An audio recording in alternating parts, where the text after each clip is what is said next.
you're in your mid-50s or early 60s, you may have noticed some certain changes that make your everyday tasks a little more challenging or uncomfortable. That's right, Mike, and you're lucky that you have not experienced it yet. But there is good news because we've narrowed it down to 6 exercises that can help keep you moving, active, pain-free, and moving the way you would like to. So that's what we're going to get to today. We've got a nice little story I want to tell about putting this all together and you can relate to.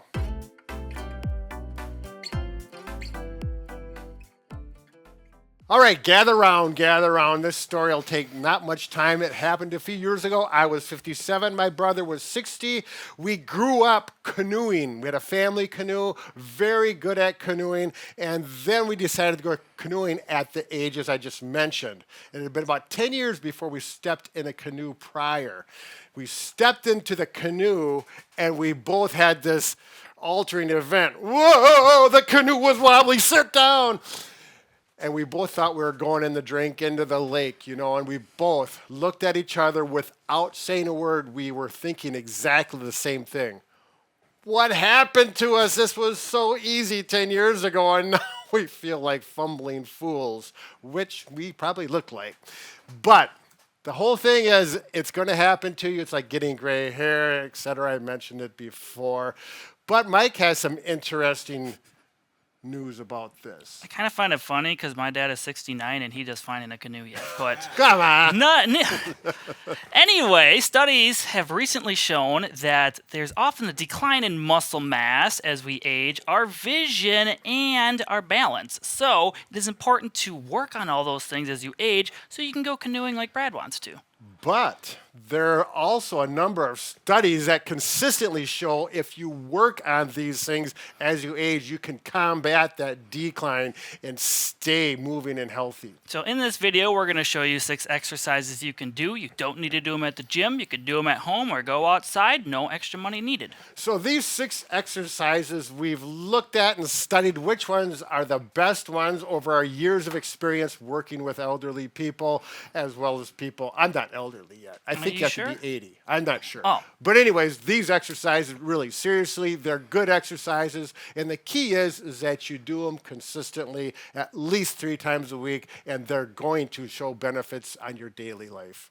All right, now these exercises do address a broad range of activities. So if you're just working on trying to improve your walking, improve your ability to do housework or get dressed, or you want to advance to playing golf, pickleball, maybe even tennis. Some of those people at our age are still going that far. They're all going to fit into this. We have some options that you can work with. We do want to note a word of caution that if you've had a joint replacement or have some concerns about your health, maybe not do all these exercises or pick which ones pertain to you specifically, and don't overdo it. Right.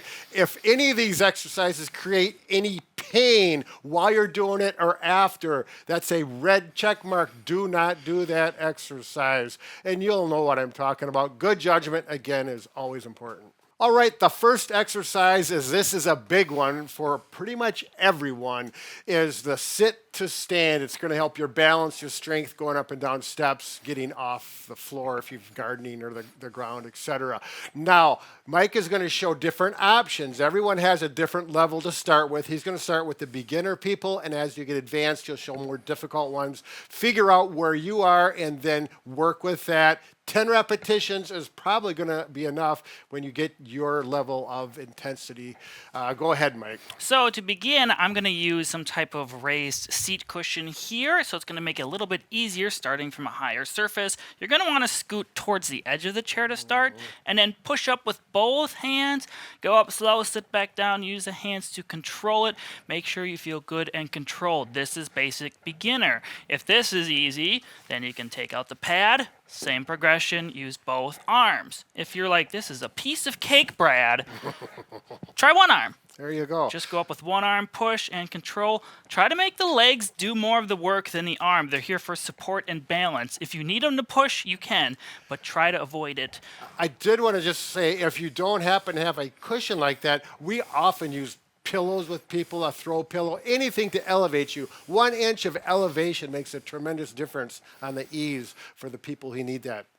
Now, if you don't need arm support, the next progression would be to fold your arms across your chest like this, and then you're going to stand up and then sit down. Make sure not to lean forward like this and round your back and then come up. Try to keep a nice straight posture as you're doing it. Sitting at the edge of the chair really helps with this. Now, say you feel unbalanced getting down, but you're strong, you can certainly reach back to make sure the chair's there, or you can simply touch your calves against the chair and then sit down. So the word is, and we've said this over the years in the therapy clinic, no plopping. In other words, don't let yourself plop down into the chair. It's not going to do anything good for anybody. Yes, muscle strengthen going up and down. And the last progression, if you can lift your arms above your head, you can have your arms above your head and do 10 repetitions of this as well. Make sure to have your feet flat on the ground. Don't just push through your heels, because then you start to tip backwards like this. And do 10 repetitions total like Brad said, and slowly progress that exercise each day. Nice work, Mike. Let's go on to number 2.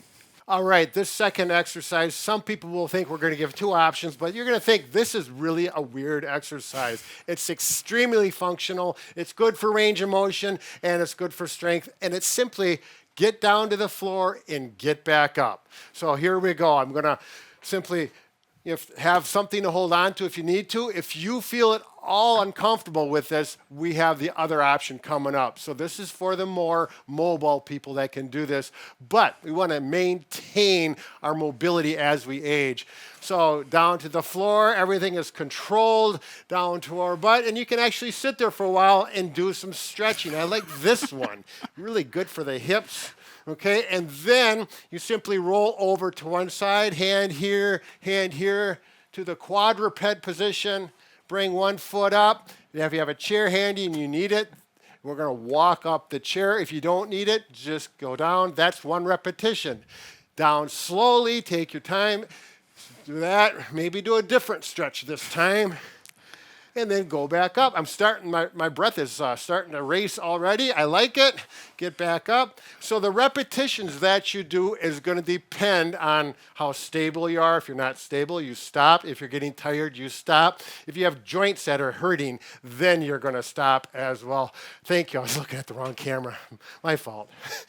Okay, Mike, what about for the people who they're not appropriate for this? We've got an excellent exercise for that. So you can just do a lunge variation if you're uncomfortable going down to the floor. So make sure to hold on to something for support, countertop, cane, stick, whatever you have. We could put a chair here and you could hold on to that, but we're going to eliminate that because you can't see. You're going to go in a staggered stance, and I have something soft here because this knee is going to get down, and that feels a lot better than the hard floor. So maybe if you have a pillow at home, make sure you're wearing shoes. You don't want your feet to slide out from underneath you, but you're going to hold on with your arms and try to lunge down and touch this. If you cannot touch it, it's okay. Just go down to where you feel comfortable and then come back up. You're still getting some good strengthening in your leg muscles, and this is a very functional activity, an important exercise for getting off of the floor. And I do want to mention, actually, when you start, if you haven't done this before, don't even try to touch your knee to the cushion or the floor. Just go down a little ways, do 5 of them. If it's real easy, then progress down. But if you go down and you can't get up because you've never done it before, it's a bad situation. So work with that cautiously and progressively. Again, try to keep an upright posture with your back. You don't want to be rounded over like this the whole time doing it. That's right. And of course, do both legs. Yes. Okay, the third one specifically addresses standing balance. So what we're going to do is the first thing is stand simply on one foot. The goal is 30 seconds. If you can stand for 30 seconds, then you're probably quite balanced and doing very well. Most people, or a lot of people, may need something to hold on to. If your balance is really off, you're going to have to go up to a countertop or a solid chair with both hands and attempt. And make sure you have a timer. It really helps to actually time this. Go for that 30 seconds. The progression, if your balance is really poor, both hands for here, then one hand, and then fingertips on both hands, and then fingertips on one down to one fingertip, and you're going to do that with each leg. That's just a quick way to progress. That may or may not be necessary. Mike, if you're using a stick, go ahead. Again, you can just hold it on one side or the other or both. Just put it directly in front of you. The higher this leg is, the more it's going to make you focus on your balance. This is easier than it is up here. Make sure to switch and do both sides. And try to keep as much of an upright posture as you can. Try not to be swaying too much. And I think we can segue right into our number 3, actually. If this is working out fairly easy for you, you're pretty balanced, you want a bigger challenge, when you're brushing your teeth, see if you can brush your teeth. We got the finger toothbrush here on one foot.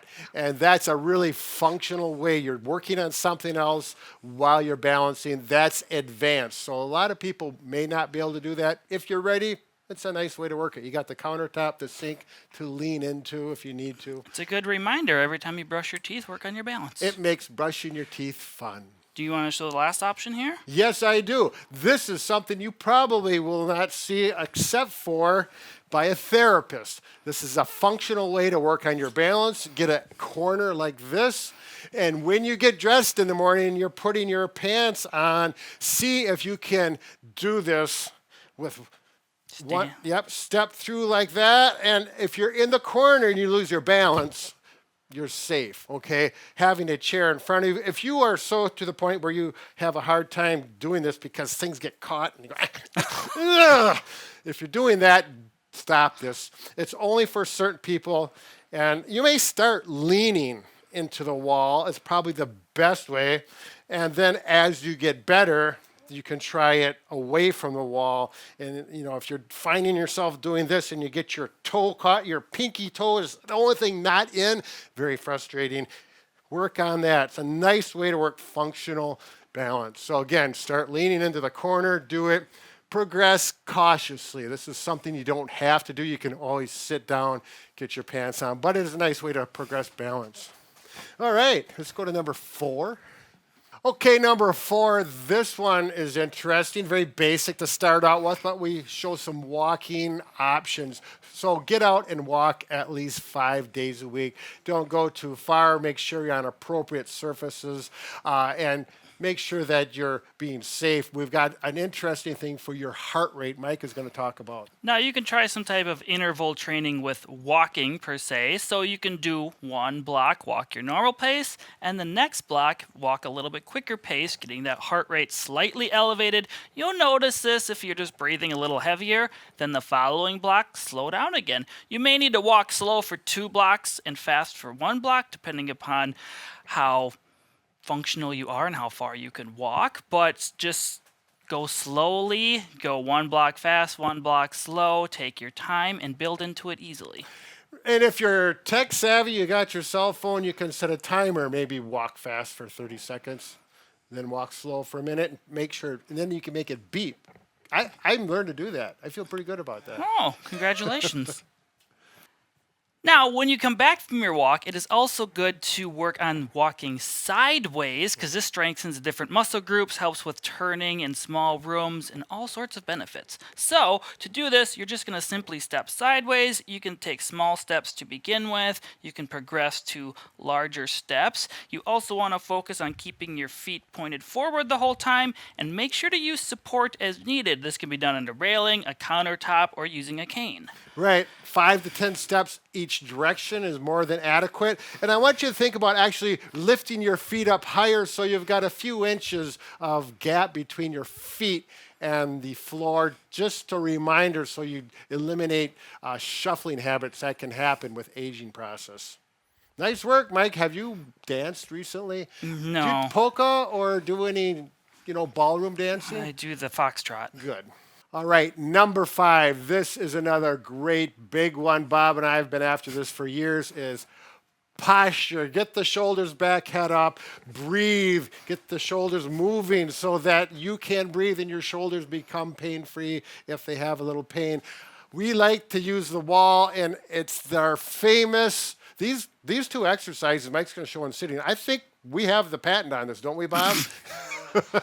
Okay, butt to the wall, shoulders to the wall, bring the shoulders back, and we're going to do snow angels. You know, if you live in the north where you got snow, you know exactly what we're talking about. If you're lying on the ground and you're making an angel in the snow. So go up with your hands touching as far as you feel comfortable. Get the stretch, come back down. Do 5 of these at least. You can work up to 10. Now, you might find my left shoulder used to be tight where it would come away from the wall because I couldn't get it back. But after working with these for, it took a few weeks, now I can get my hands to touch all the way up to here. But don't worry if you only get up whatever distance, just get a stretch, do your 5 to 10.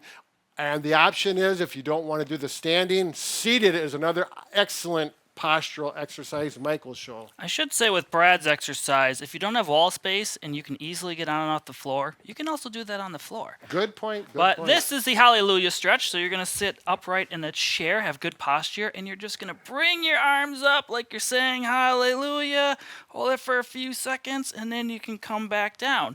If this is feeling good, you enjoy the stretch, and you maybe want to get a little more back extension with this, you can simply place a deflated ball, possibly a small pillow, something behind your back here, and you can do the same stretch, and you get a little more arch in there, and oh, that feels so nice. Oh, yes. And may I mention, Mike, you can adjust the ball up or down, whatever feels the best for your back. Yes, and this is nice and soft, and you can just, you don't want a firm ball. You want a nice, squishy one. Basketball would not work. You need something soft. Go over and get the neighbor kid's kickball. Now, what you can also do is show them that option where if their shoulders are tight, do the W, the Wisconsin W stretch. So instead of lifting your arms up like this, you're simply kind of retracting your shoulders like this. And if my red head is the middle of the W, this is a W shape. So you can also do it like that. Just kind of go back like this way. Work on that posture. Help prevent all that flex forward posture you're probably doing most of the day. All right. Let's go to the last one. Okay, the last one is a real important one. It addresses all those tasks we do throughout the day where you're either pushing something or pulling on it, like opening a door, those types of things. Now, for this, the only way we can do this is if you actually use a band. I hate to have you buy something, but it's the only thing I could come up with to do both of these tasks, and they're not that expensive. Now, what we have is a band. You usually get a set of these with 5 of them. They'll come with a door anchor that's like that. Mike's going to demonstrate on how it works into a door. Go ahead, Mike. So you take the round end here, open the door, make sure to fit it in there. Now this is the part you want it closed tight, like this. Make sure it's not going to come open. If you have a lock, I would suggest locking it. Get in the right position for you. That's going to depend upon how tall or short you are. You roughly want it about chest level. So the first one is just some scapular rowing exercise. You just put your arms straight out, squeeze your shoulder blades together, and then come back forward. The focus should be in your shoulder blade region where Brad is pointing out. My biceps are working a little bit to do this, but you want to focus on using your shoulder blades, not your arm muscles when doing this. You can perform 10 repetitions, and then we're going to switch and go in the opposite direction. So we're going to work the chest muscles. So same concept, just kind of push like you're doing a push-up. Am I pulling the door over? No, it's you're okay. doing fine. So I'll just do 10 repetitions going this way as well, and it gets your pec muscles going, and yeah. Good job, Mike. Now, there's one thing, if you don't have the bands, you can get the push part by just using a wall. Can we come over here? Simply do wall push-ups. That does get the muscles for pushing on those pushing tasks throughout the day. As far as pulling, I worked in my head a long time to figure out how to pull and get some resistance without a band, but I really couldn't. You can use the door. There are wall anchors that actually we have, and we sell them because they work really well. If you've used the door anchor for a long time and you're sick and tired of putting the door, using the door and the anchor there, we've got 1, 2, 3. If you buy them on bobandbrad.com, you get 4 of those. You need to put them into a wooden stud, and they work really well. I've got about 12 of them in my wall. I do. I use them on a regular basis. Again, so you're pulling exact same mechanics as that Mike talked about. All right. And this also works the core as well as those arms.